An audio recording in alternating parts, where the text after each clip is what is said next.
नमस्कार दोस्तों, एक बार फिर से आपका स्वागत है अपने YouTube channel study point Maurya में। दोस्तों, आज की इस क्लास में मैं आपको मध्यकालीन भारतीय इतिहास का तीसरा पॉइंट कराने जा रहा हूं, जिसका नाम है महमूद गजनवी। इसको महमूद गजनी भी कहीं कहीं लिखा था दोस्तों। ठीक है।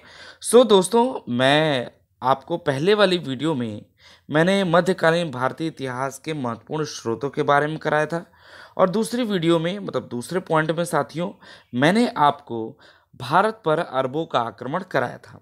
अगर आपने ये दोनों वीडियो नहीं देखी दोस्तों, तो इसी वीडियो के डिस्क्रिप्शन में मैंने लिंक दे रखा है। तो समय को बिना वेस्ट किए आइए हम अपनी क्लास को स्टार्ट करते हैं। पॉइंट नंबर तीसरा, महमूद गजनवी।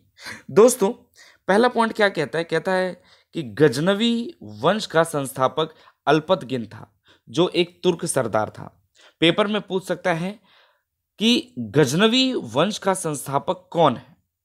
हमारे पास ऑप्शन रहेगा अल्पतगिन, सुपुतगिन, या दोस्तों हमारा एक आएगा महमूद गजनवी।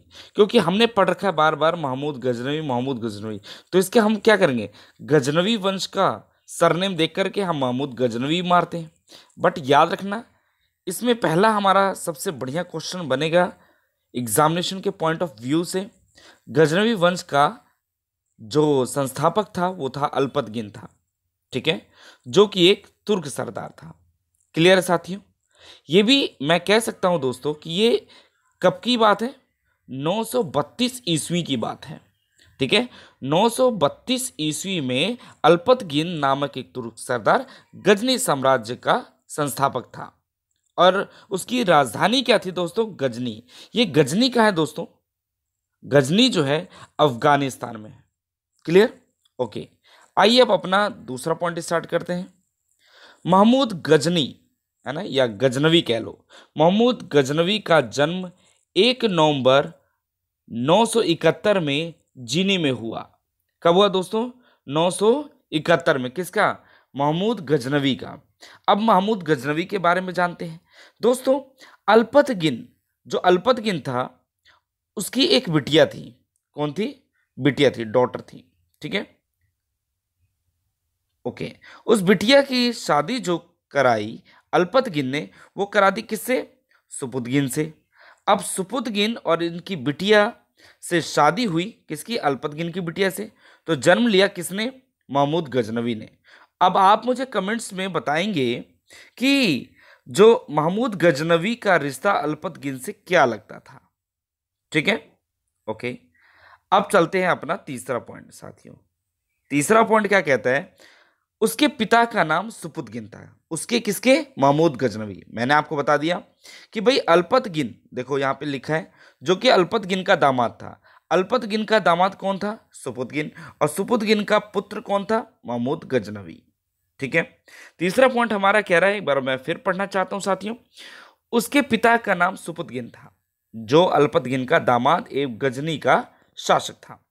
पिता की मृत्यु के बाद महमूद गजनवी 998 मतलब 998 ईस्वी में गजनी की गद्दी पर बैठा।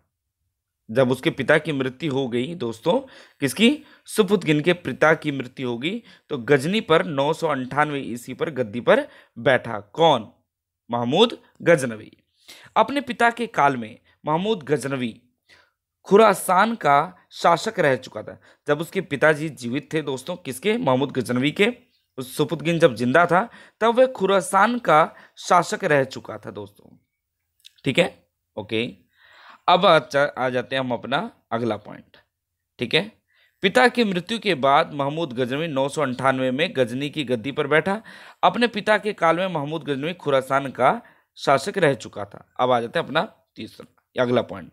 कह रहा तारीख ए गुजीदा के अनुसार महमूद गजनवी ने निस्तान के राजा खलफ खलफ बिन अहमद को पराजित कर सुल्तान की उपाधि धारण करी। दोस्तों ये इतना नहीं पूछेगा, तो ऐसे ही जस्ट याद कर लीजिएगा। अगला पॉइंट कहता है महमूद गजनवी सुल्तान की उपाधि धारण करने वाला प्रथम तुर्क शासक था। पेपर में पूछ सकता है कि प्रथम तुर्क शासक कौन था जिसने सुल्तान की उपाधि धारण करी। उसका नाम है दोस्तों क्या?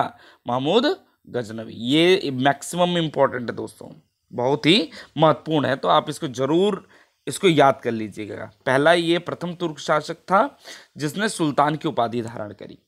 ठीक है, अगला पॉइंट, महमूद गजनवी ने बगदाद के खलीफा से यमीन दौला तथा अमीन उल मिल्लाई की उपाधि धारण करी। दोस्तों क्या यहां पर उसने एक और उपाधि धारण करी? किसने? यहां पर महमूद गजनवी ने पहले यहां पे क्या एक उपाधि धारण करी दोस्तों, कि खलफ बिन अहमद को पराजित करके सुल्तान की उपाधि धारण करी, एक सुल्तान की उपाधि धारण करी, और एक कि यामीनुद्दौला तथा अमीन उल मिलाई की उपाधि धारण करी। मतलब यहाँ पे अभी तक इसने 3 उपाधि धारण कर ली दोस्तों। ठीक है, अगला, उसने उसने किसने दोस्तों? महमूद गजनवी ने सन 1000 से लेकर के 1026 के बीच भारत पर कुल 17 बार आक्रमण किया। तभी ये बोल्ड है दोस्तों। बोल्ड क्यों है? क्योंकि इंपॉर्टेंट है। पेपर में पूछ सकता है साथियों एग्जाम में कि महमूद गजनवी ने भारत पर कुल कितने आक्रमण किए? कुल 17 किए, लेकिन जो सोमनाथ के मंदिर पर लूटा वो उसका 16वां आक्रमण था। कौन सा? 16वां आक्रमण था। क्लियर हो गया? चलो मैं आगे तो बताऊंगा दोबारा। तो ये पॉइंट सबसे इंपॉर्टेंट है। सन 1000 से लेकर के 1026 ईस्वी के बीच भारत पर कुल 17 बार आक्रमण किए। ठीक है, आगे चलते हैं। यस, ठीक है, अगला पॉइंट, महमूद गजनवी का भारत आक्रमण का मुख्य उद्देश्य केवल धन लूटना था। अगर आपने ध्यान दिया होगा, मैंने अपनी पिछली वाली वीडियो में मतलब भारत पर अरबों के आक्रमण में मोहम्मद बिन कासिम ने उसका 2 मुख्य उद्देश्य था भारत पर आक्रमण करने का। एक तो धन को लूटना तथा दूसरा साथियों इस्लाम धर्म का प्रचार प्रसार करना। ये किसका था? मोहम्मद बिन कासिम का। बट दोस्तों महमूद गजनवी का जो भारत पर उसका मुख्य क्या था? उसका उद्देश्य सिर्फ धन को लूटना, उस खजाना लूटना, माल लूटना। ठीक है साथियों, अच्छा अब चलते हैं अगला पॉइंट। क्या कहता है हमारा अगला पॉइंट? कहता है महमूद गजनवी ने भारत पर प्रथम आक्रमण 1001 ईस्वी में हिंदू शाही राजा जयपाल के विरुद्ध किया, जिसमें जयपाल की पराजय हुई। भाई हमने तो पढ़ लिए 17 आक्रमण किए, लेकिन हमें पहला और अंत वाला पता होना चाहिए। ठीक है दोस्तों, पहला जो आक्रमण था वो प्रथम आक्रमण सन 1001 ईस्वी में हिंदू शाही राजा जयपाल के विरुद्ध किया, जिसमें जयपाल की पराजय हुई। अगला पॉइंट, महमूद गजनवी द्वारा सोमनाथ का मंदिर दोस्तों गुजरात में है। अगर आप कभी भी सोमनाथ का मंदिर विजिट करने जाएं तो जरूर बताना कि कैसा रहा। अगर मैं जाऊंगा तो मैं जरूर कमेंट्स में बताऊंगा साथियों। महमूद गजनवी द्वारा सोमनाथ के मंदिर पर आक्रमण किया गया। ठीक है, कब? 1025 से लेकर के 1026 ईस्वी में सर्वाधिक उल्लेखनीय, मतलब ये दोस्तों ये घटना सबसे ज्यादा उल्लेखनीय है। ठीक है, यह उसका 16वां आक्रमण था। यह उसका दोस्तों 16वां आक्रमण था। क्लियर हो गया? अब आगे चलते हैं साथियों। अगला पॉइंट हमारा क्या कहता है कि इस आक्रमण में महमूद गजनवी को करीब 20 लाख दिनार की संपत्ति हाथ लगी। कितनी दोस्तों? 20 लाख की संपत्ति, 20 लाख दिनार की संपत्ति हाथ लगी। अगला पॉइंट, सोमनाथ के मंदिर को लूटते समय महमूद गजनवी ने लगभग 50,000 ब्राह्मणों और हिंदुओं की मौत की घाट उतार दी। दोस्तों इतना इसने कहते हैं ना उपद्रव, मतलब जो कहते हैं बवंडर मचा दिया इसने। क्या मचाया बवंडर? कि सोमनाथ के मंदिर को लूटते समय महमूद गजनवी ने कम से कम 50,000 ब्राह्मणों एवं हिंदुओं की मौत की घाट उतार दिया था। ठीक है, अगला पॉइंट दोस्तों, महमूद गजनवी का अंतिम भारतीय आक्रमण 1027 में जाटों के विरुद्ध हुआ। दोस्तों प्रथम आक्रमण 1001 ईस्वी में हिंदू शाही राजा जयपाल के साथ हुई, जिसमें जयपाल की पराजय हुई। और अंत वाला कौन सा हुआ? 1027 में जाटों के विरुद्ध हुआ। और 16वां जो था ये सबसे महत्वपूर्ण था। तो ये 3 तो आपके पास होना ही चाहिए याद। ठीक है, ओके। अब अगला पॉइंट क्या कहता है साथियों हमारा, जो हमारे ये महमूद गजनवी के दरबार का सुप्रसिद्ध इतिहासकार, दार्शनिक, संगीतज्ञ है ना, मतलब कि म्यूजिकल एक गीत गाने वाला सिंगर है ना, अल बिरूनी था। अबू रेहान मोहम्मद बिन अहमद इसका असली नाम था। किसका? अल बिरूनी का नाम जो था असली, अबू रेहान मोहम्मद बिन अहमद, इसका असली नाम था।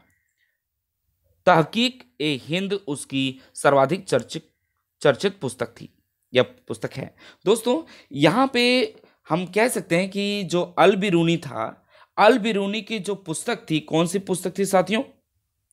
तहकीक ए हिंद। इसकी बहुत फेमस बुक थी। इसमें इसने महमूद गजनवी के पूरे इतिहास के बारे में उल्लेख किया।